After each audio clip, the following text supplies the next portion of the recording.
Good morning, my dear students. As you know that we are doing our chapter 10 measure of central tendency, median and mode.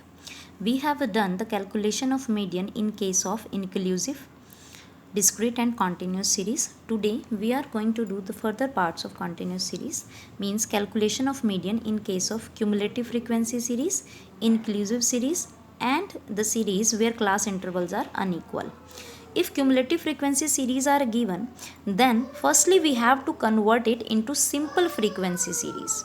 Means when a cumulative frequency series is given, no doubt we need to use the cumulative frequencies, but still we should have the frequencies of the series also. So first of all we will convert the cumulative frequency series into the simple frequency series, and then we will apply the same formula as we have done in the continuous series.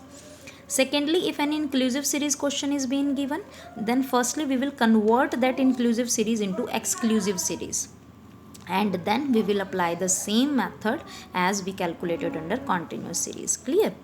Third case, if the class intervals are unequal, then there will be no specific treatment done. Whatever the class intervals are given, we will continue with that and will apply the same method as we have done under continuous series yesterday. Clear? After that we will do to how to locate missing frequencies. Missing frequencies, whenever we have to locate, then median will be given in the question. In the earlier questions we have to find out the median, but here when any missing frequency was to be find out in the question, then median will already be given in the question. Putting the median into the formula, we can locate the missing frequency. So now let's start with the question of all these types.